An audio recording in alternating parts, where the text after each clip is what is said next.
Geyimimiz, hüququmuz biridir. Şagirdidir hamımızın adı da. Elə bil ki boyumuzda eynidir. Aman Allah ne xoşbəxtlik biz onda. Bir müəllim töhmətiydi dərdimiz. Bir töhmətdən için yanardı. Hələ onda bilmirdik ki bunu biz. Bir gün necə həsrət ilə anarıq. Dünya hələ bizim üçün nağıldı. Min arzuyla alışırdıq, yanırdıq. Özümüzü biz hamıdan ağıllı, özümüzü nə bəxtəvər sanırdıq.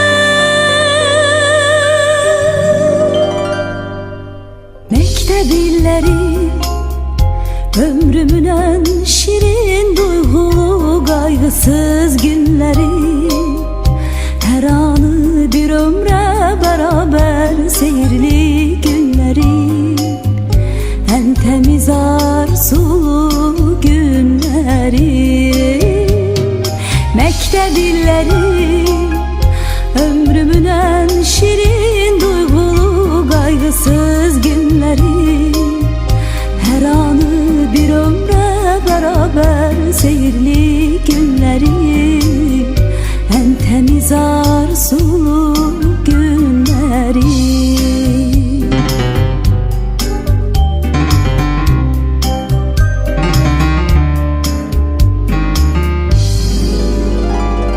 Hələ onda bu dünyanın şərindən, yalanından xəbərimiz yox idi. Qəm qüssəmiz, kədərimiz bir damcı. Ne kadar böyle sözler, cəmiyyəti özünüzə layiq yer tutsanızsa, mənim üçün hələ körməsizsiniz. Hamınızı yaş xatırlayıram, düz 30 ili bundan əvvəl sizin məktəbə qədəm qoyduğunuz o günləri mən çox gözəl xatırlayıram. Və hər şeyə, hər şeydən inciyən, müəllimə qorxa-qorxa baxan uşaqlarınız az, böyümüzün, cəmiyyətdə hər birinizin öz yeri vardır. Mən çox sevirəm, Allah'tan çox razıyam ki, Allah mənə bu kimi qismət elədi, sizinlə bir yerdə olmaq şərəfinə nail olun.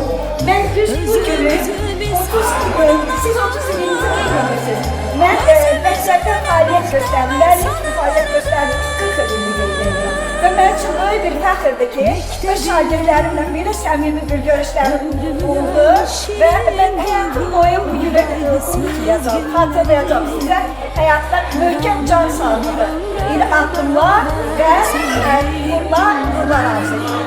Sağ olun müəllim, Allah razı olsun.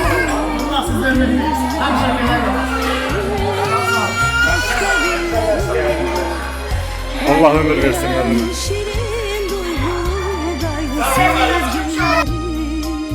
Fəxrlə yazıram bugün adından.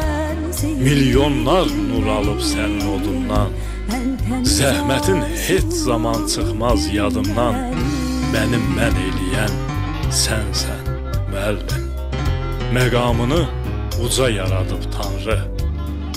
Yolun üfüqlərə, günəşə sarı. Nə qədər artırsa bağının barı, o qədər sevinçli, şənsən müəllim. Olmasan nə olardı görəsən bəşər? Hər yetən adama hökm edərdi şər. Ölərdi insanlıq, qalmazdı dəyər. Doğru istiqamət, yönsən müəllim. Ömrümün ən şirin duyğulu qayğısız günləri. Hər anı bir ömrə bərabər seyirli günləri. Ən təmiz arzulu gün